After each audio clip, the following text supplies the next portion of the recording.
Hi everybody, I'm Bree the Plant Lady. And I'm Aidan the Gardener. And today we are tackling this long planted succulent window box. In fact, I think you and I planted this together A long time ago. like 6 years ago. Yeah. And you know, it looks fine. And usually I dry store it just like this. And I leave that window without a box. But this year I want to have the window box up for the winter season. So we've decided that we are going to replant everything that's in here in this nice plastic shallow bowl. And then we will dry store it in the heated shed because all of these succulents are tender, so they aren't going to survive being outside through the winter.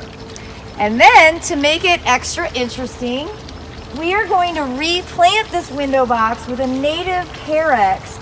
This is Carex cherokeenensis. And I think that we'll be able to just like fill this in really densely, and it will serve the purpose of being a low maintenance, drought tolerant winter interest element. And then next spring, we can replant this with tender succulents and we can transplant the Carex into the garden. So stay tuned for our progress.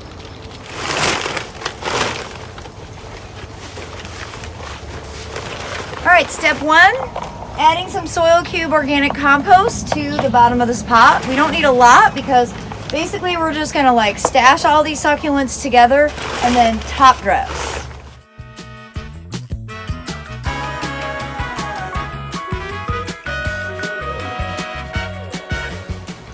Okay, so we have the last two pieces and they're big. So let's see. That mangave, this might need to go into its own pot. And will you go grab me one more pot? Yeah.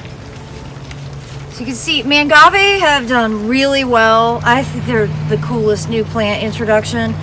And I want to preserve them. I don't think they're reliably hardy here in Zone 7.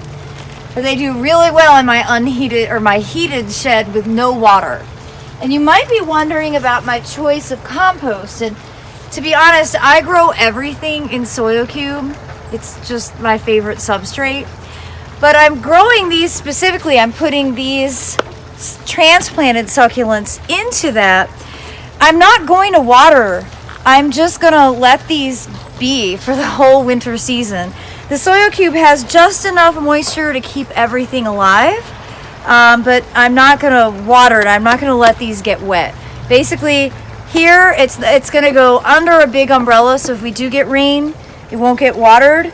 And then when we have temperatures that are really cool, it'll go into the heated shed with grow lights. And then to round out this planting, got this. And it's like, it's not that it has to really be potted per se, it just needs to be stationary. I'm gonna do a bit more of a top dress, and I'm probably just gonna leave it be. And in the coming weeks, if things start to look like they're suffering, I can cut them back and yeah, go from there. Like these Plectranthus aren't as drought tolerant as a lot of these other succulents. So in fact, this probably doesn't belong in that mix just because it's gonna be really hard to keep alive. But all of these other plants are going to do quite well in dry storage. I know this from experience. I've been dry storing succulents for about a decade now, and very successfully, because most of my succulents are at least 10 years old. All right, so Aidan's just top dressing this planting, and the Plectranthus are really the only two things in here that won't really do that well being totally dry stored. So we're going to put those in their own pot. We'll store those lower to the ground so they're easier to water in the winter. But otherwise, this pot is ready to go in. Now we're going to stash this under a patio umbrella for the next couple of weeks until we have really cold temperatures. And then this will go into the heated shed with no water whatsoever until really like the middle of March when temperatures start to regulate again. overall, this has been like a really easy approach, and not stashing the entire window box is gonna save a lot of room in the shed. And here, show them this. That looks great. The mangaves, I think the mangaves are the coolest new plant to be introduced, and it's done so well with like no water all summer. It doubled in size, so it's totally worth saving. And that too will do really well in that heated shed under some grow lights. No water all winter long. That's probably the hardest thing.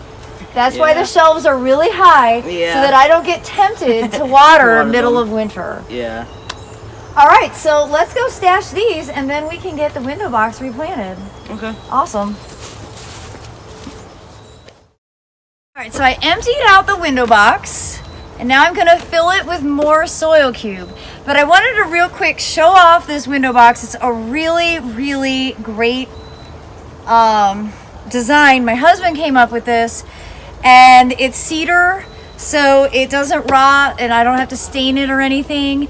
And it's screwed together, and it just sits on that lip, so it's really easy to take on and off. And that's why I just want to keep it growing all winter long, because I think it looks really pretty. And I'm so excited to get to replace these exotic tender succulents with a native Carex that is going to thrive in that condition, which is east-facing light. So I think this is the perfect solution to create a beautiful winter interest window box right outside my bedroom window.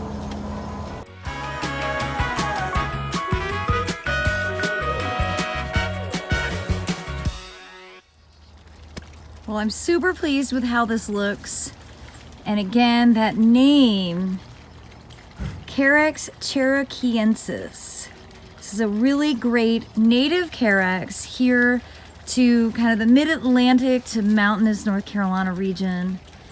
And I'll water it a bit, but overall this is going to be a great low-maintenance winter interest window box. All right, what do you think? I like it. I do too. I think it's going to be easy and pretty, and it's all native. Yeah. Is it going to get huge? No. No. I mean, it's a Carex, so this is kind of the size. Cool. Yeah. I think it's a perfect temporary window box. Like, this is for the winter, and next spring we'll replant it with tender succulents, and these will actually get planted in the garden. Nice. Nothing gets wasted.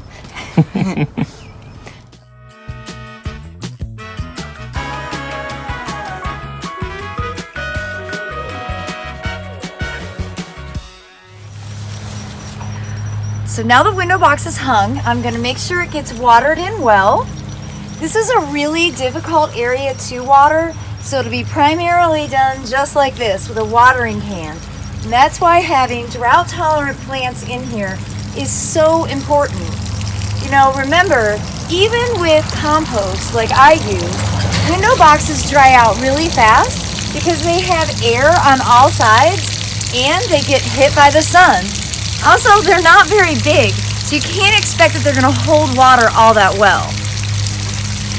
Now, to make this look extra interesting, I'm going to use some of the dried Hydrangea paniculata sweet summer flowers that I trimmed off of the bushes that are planted adjacent here.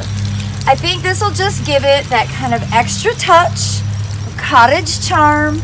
We are going for a Carolina cottage look here. I'm going to kind of stagger these, and I have more if I think I need to put more in to really fill this out. I love being able to use dried elements in things like window boxes because it just gives it that extra punch of interest, a little bit of unexpected whimsy, I would say.